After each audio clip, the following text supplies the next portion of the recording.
জয় যিশু। প্রভুর ঘরেতে আরেকবার আপনাদেরকে স্বাগত। আজকের দিনেতে আমরা আবার ঈশ্বরের বাক্য আপনাদের কাছে এনেছি। যেরকম আপনারা জানেন যে প্রত্যেক দিন আমরা ঈশ্বরের বাক্যের মাধ্যম দিয়ে আমরা প্রার্থনা করছি। আর গোটা জুলাই মাসেতে আমাদের একটি উদ্দেশ্য, তা হয়ে যাচ্ছে গড যেন আমাদের আর্থিকভাবে যেই অভিশাপ আছে সেখান থেকে আমাদেরকে বার করে। আর আমরাও যেন বুঝতে পারি যে আমরা কোন জায়গাতে আটকে রয়েছি। গডের ইচ্ছা এরকম নয় যে কোনো ব্যক্তি দারিদ্রতার অধীনেতে থাকুক, বরং গডের ইচ্ছা যেন আমরা প্রত্যেকটি জিনিসের ওপর কর্তৃত্ব করি, সে অর্থ হোক বা আমাদের জীবনের প্রয়োজন হোক, সমস্ত কিছুর ওপর। তাই ঈশ্বরের লোকেরা যারা যারা আপনার ঈশ্বরের বাক্যের সঙ্গে অধীনেতে রয়েছেন, অনুগ্রহ মণ্ডলীর সঙ্গে যুক্ত রয়েছেন, আপনাদের সকলকে আর একটা বার ঈশ্বরের বাক্য দিয়ে আমি আজ তরতাজা করতে চাই। আজকে সকালেতে আমি যে বিষয়তে আপনার সঙ্গে প্রার্থনা করতে চাই তা হয়ে গেল, ঈশ্বরের ঘনিষ্ঠতা আপনাকে ধনবান তৈরি করে, আর ঈশ্বরের থেকে বিচ্ছেদ আপনাকে কঠোর পরিশ্রমেতে ফেলে দেয়। ঈশ্বরের সঙ্গে ঘনিষ্ঠতা আপনাকে আমাকে ধনবান তৈরি করে, আর ঈশ্বরের সঙ্গে বিচ্ছেদ আমাদেরকে কঠোর পরিশ্রমেতে ফেলে দেয়। আমরা হয়তো সকলেই জানি যে এই পৃথিবীতে পরিশ্রমবিহীন কোনো জিনিস আমরা পাই না, সঠিক বিষয়। বাইবেলও তাই বলছে, যে পরিশ্রম করে না, যে মেহনত করে না, সে যেন নিজ খাদ্য না খায়, যে নিজে হাতে পরিশ্রম করে না। কিন্তু একটি প্রশ্ন আমার মনের মধ্যে আসছে, যেটা আমি আপনাদের সঙ্গে রাখতে চাই। প্রত্যেকটি কঠোর পরিশ্রমই কি আমাদেরকে ফল এনে দেয়? তা কিন্তু নয়।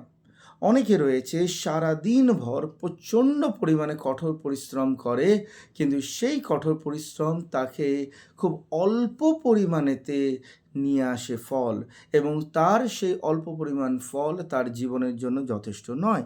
তাই প্রভুর লোকরা ভালো করে শুনুন, সকল প্রকারের কঠোর পরিশ্রম আপনার জীবনেতে পর্যাপ্ত পরিমাণেতে ফল আনে না। কিন্তু আমরা জানি যে ঈশ্বরের একটি বিশেষ অনুগ্রহ বলে শব্দ রয়েছে, সেই অনুগ্রহের অধীনেতে আমরা যে পরিশ্রম করি তার থেকে অধিক আমরা ফলবান হতে পারি। তাই জন্য শুনুন ঈশ্বরের বাক্য কি বলে। যদি আপনারা আদি পুস্তক খুলে নেন এবং অর্থনীতির একটি প্রিন্সিপাল, যেটা নীতি রয়েছে, সেটাকে যদি আপনি বোঝেন ভালো করে, তাহলে আপনারা বুঝবেন যে কেন কঠোর পরিশ্রম করা সত্ত্বেও আমাদের জীবনেতে আর্থিক উন্নতি আসছে না। প্রথমেই আদি পুস্তকের 3 অধ্যায় থেকে 3 অধ্যায়ের 17 পদ থেকে 19 পদ আমাদের পড়া উচিত। আমরা প্রত্যেকে জানি ঈশ্বর 3 অধ্যায়েতে আমরা দেখতে পাই বাইবেলেতে প্রথম পাপ প্রবেশ করে, ওই পাপের অধীনেতে সমস্ত জিনিস পড়ে, এবং ঈশ্বর ওইখানেতে অভিশাপ ঘোষণা করে।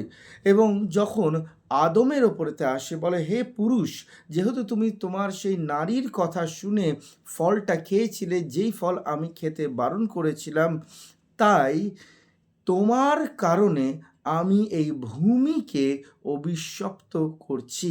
তোমার কারণে, তোমার কারণে, অর্থাৎ আদম, তোমার কারণে ভূমি অভিশপ্ত হবে। এবার থেকে ভূমিতে উদ্ভিদ নয়, ভূমিতে কাঁটা ঝোপ উৎপন্ন হবে, এবং সেই কাঁটা ঝোপ থেকে তুমি খাদ্য নিজের উপার্জন করবে। শুধু তাই নয়, তারপরে আর একটি কথাকেও বলে যে তুমি নিজের মাথার ঘাম পায়ে ফেলে পরিশ্রমের মাধ্যম দিয়ে নিজের খাদ্য জোগাড় করবে। প্রত্যেকটি পুরুষকে কিন্তু পরিবারের দায়িত্ব নিতে হয়। ভালো করে বুঝবেন, নারীরা যারা রয়েছে তারা আমাদের সাহায্য করে অবশ্যই, কিন্তু বাইবেলের প্রিন্সিপাল অনুযায়ী পুরুষকে সবথেকে আগে পরিবারের দায়িত্ব নেওয়ার উচিত, এবং এইটাই বাইবেল বলছে। তাই পুরুষদের জন্য খুব বিশেষ একটি ঈশ্বরের বাক্য, তা হয়ে যাচ্ছে হার্ডওয়ার্ক। পুরুষ, এবার থেকে তুমি কঠোর পরিশ্রম করবে, এবং তারপরে তুমি মাথার ঘাম পায়ে ফেলে তুমি সেই ফল উৎপন্ন করবে, নচেত ফল উৎপন্ন হবে না। কিন্তু প্রশ্ন, যে ফল উৎপন্ন হচ্ছে সেটা কি পরিবারকে যথেষ্ট পরিমাণেতে সন্তুষ্ট করছে? পরিবারের সমস্ত চাহিদা, সমস্ত প্রয়োজনকে কি মেটাচ্ছে? আমরা অবশ্যই জানবো একটা জিনিস, যে অধিকাংশ ব্যক্তির যেই কঠোর পরিশ্রম করছে সেটাতে কিন্তু পরিবারের সমস্ত চাহিদা মেটানো হচ্ছে না। কেন? কারণ ভালো করে বুঝুন, প্রিন্সিপাল কি বলছে। আদম যখন ঈশ্বরের সঙ্গে ছিল, ঈশ্বরের নিকটে ছিল, আদম সমস্ত জিনিসের অধিকর্তা হিসেবে ছিল এবং আদমের জন্য তার পরিবার সমস্ত আশীর্বাদের কারণে ছিল। কিন্তু যেহেতু আদম ঈশ্বর থেকে ওপরে চলে গেছে, আজকে আমি ভাইদেরকে বিশেষ করে বলতে চাই, আপনাদের সঙ্গে থাকা পরিবারেতে আপনার সন্তানেরা, আপনার মেয়ে, আপনার স্ত্রী, আপনার পরিবার যতই প্রার্থনা করুক, যদি একজন ভাই সে ঈশ্বরের সঙ্গে ঘনিষ্ঠতায় না থাকলো, একজন পুরুষ সে যদি ঈশ্বরের সঙ্গে ঘনিষ্ঠতায় না থাকলো, তার পরিবারে সে শুধু কঠোর পরিশ্রম দেখবে, সে মেহনত দেখবে, কিন্তু কোনোভাবে সে নিজের জীবনেতে আশীর্বাদের সম্পূর্ণতা দেখতে পাবে না। বাইবেল বলছে যে ব্যক্তি বিচ্ছেদ করে, যে ব্যক্তি ঈশ্বর থেকে দূরে যায়, যে ব্যক্তি ঈশ্বরের সন্নিকটে থাকে না, ঈশ্বর থেকে আলাদা যায়, সেই ব্যক্তির জীবনের ওপরেতে কোনো দিন আশীর্বাদের ফল সে পেতে পারে না। আদমকে বলল, তুমি যেহেতু আমার থেকে দূরে চলে গেছো, তুমি পাপের কারণে গাছের পেছনে লুকিয়েছো, আমার থেকে দূরে সরে গেছো, আমার কাছে আসছো না, আমার নিকটে আসছো না, সেই কারণে তুমি সারা জীবন এই জিনিসটা দেখতে পাবে। বহু পুরুষ রয়েছে যারা ঈশ্বরের নিকটে আসে না। স্ত্রীরা অতি সহজেই প্রভুর নিকটেতে আসে। তাই জন্য দেখবেন স্ত্রীদের হাতে আশীর্বাদ রয়েছে। স্ত্রীরা যদি অল্প অর্থ তাদের হাতের মধ্যে দেওয়া হয়, তারা সেটা সঞ্চয় করে রাখতে পারে, তারা সেটা থেকে বহু জিনিস করতে পারে। পরিবারের লোক অবাক হয়ে যায় যে কোথা থেকে অর্থ এলো, এই অর্থ তো আগে ছিল না। তখন তারা বলে, আমি সেই অর্থকে জমিয়ে রেখেছিলাম এবং আমি সেটা করি।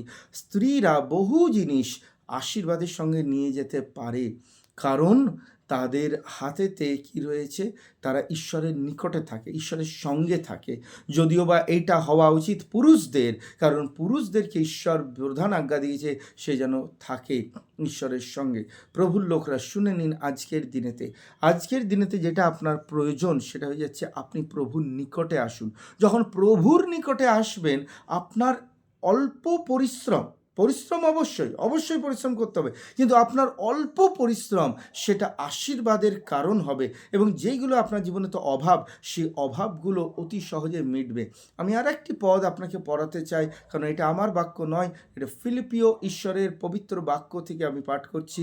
এটা হয়ে যাচ্ছে ফিলিপিওর পুস্তক, নূতন নিয়ম ফিলিপিওর পুস্তক, তার 4 অধ্যায়ের 19 পদ। কি লেখা রয়েছে? আমার ঈশ্বর তোমাদের সব অভাব মিটিয়ে দেবেন খ্রিস্ট যিশুতে। ঈশ্বরের যে মহিমার ভাণ্ডার আছে, আই রিপিট, ঈশ্বরের যে মহিমার ভাণ্ডার আছে, তার থেকে তিনি সব অভাব মোচন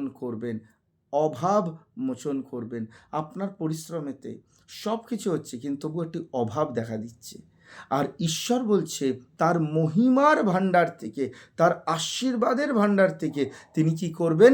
সমস্ত প্রকারের অভাব মোচন করবেন।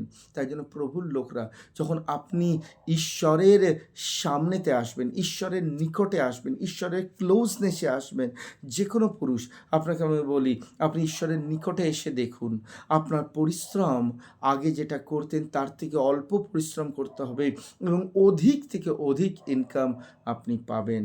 এটি একটি প্রিন্সিপাল। তাই বাইবেল বলছে ঈশ্বরের মহিমার ভাণ্ডার আছে, ঈশ্বরের একটি সামর্থ্যের ভাণ্ডার রয়েছে, সেই ভাণ্ডার থেকে সে সব কিছু করতে পারে। আপনার প্রত্যেকটি চাহিদা যেটা রয়েছে, আপনার যেটা প্রয়োজন রয়েছে, ঈশ্বর সেটা মোচন করবে। আপনার যেটা অভাব রয়েছে, সেই অভাবটাকে ঈশ্বর মোচন করবে। তাই জন্য আসুন প্রভুর লোকরা প্রভুর উপস্থিতিতে আসি, প্রার্থনাতে আজকের দিনকে ঈশ্বরের কাছে রাখবো। আসুন আমরা প্রার্থনা করি। সর্বশক্তিমান ঈশ্বর, সর্বসামর্থ্যশালী ঈশ্বর, পিতা ঈশ্বর, তোমার সেই বাইবেলের বাক্যের নীতিগুলো বুঝতে সাহায্য করো, যে প্রিন্সিপালকে আমরা বুঝতে পারি এবং সেই নীতি অনুযায়ী যখন করি, আমি প্রার্থনা করছি আজকে প্রত্যেকজন পরিবারের যে পুরুষ রয়েছে তারা তোমার নিকটে আসুক। যখন তারা তোমার নিকটে আসবে প্রভু, তখন তারা প্রভু তোমার উপস্থিতিতে তারা দেখতে পাবে যে পরিশ্রম যেই পরিমাণে করছে তার থেকে অধিক পরিমাণেতে আশীর্বাদ তাদের পরিবারেতে আসছে। আমরা প্রভুকে আশীর্বাদে জীবনযাপন করি প্রভু, আমরা আশীর্বাদের অধীনেতে জীবনযাপন করি। যীশু খ্রিস্টের নামেতে আমি প্রার্থনা করছি, সর্বশক্তি আর সর্বসামর্থ্য দিয়ে তুমি আজকের দিনেতে প্রত্যেকজন ভাইকে তুমি দাঁড় করাও, প্রত্যেকজন ভাইয়ের হাতেতে তুমি প্রভুকে সেই পরিশ্রমের সঙ্গে সঙ্গে বহুতায়ের ভাণ্ডার খুলে দাও। ফিলিপিও 4:19 অনুযায়ী আমি প্রার্থনা করছি, তুমি স্বর্গীয় ভাণ্ডারকে খুলে দাও, তুমি তোমার সামর্থ্যর ভাণ্ডারকে খুলে দাও, তুমি তোমার অগ্নির ভাণ্ডারকে খুলে দাও। পিতা ঈশ্বর যেন সেখান থেকে প্রত্যেকটি আশীর্বাদ এক একজনের সঙ্গে তার পরিবারের মধ্যে আসতে পারে। আমি যীশু খ্রিস্টের নামেতে প্রার্থনা করছি, যারা যারা আজকে এই বাক্যকে শুনছে তাদের পরিবারের ওপরেতে প্রভু এক বিশেষ অনুগ্রহ তুমি প্রদান করো। আমি সব কিছুকে প্রভু তোমার হাতের নিচেতে রাখলাম, আর বিশেষভাবে প্রার্থনা করলাম ভাইদের জন্য, তাদের উপরে তো প্রভু আশীর্বাদ করে যাক। প্রভু যিশুর মহান আর পবিত্র নামে এই প্রার্থনা চাই, শোনো, সুগ্রাহ্য করো। আমেন। জয় যিশু। প্রভু আশীষ করুক। আগামীকাল আবার আসছি ঈশ্বরের বাক্য নিয়ে। ততদিন প্রভুর শান্তিতে আপনি থাকুন। জয় যিশু।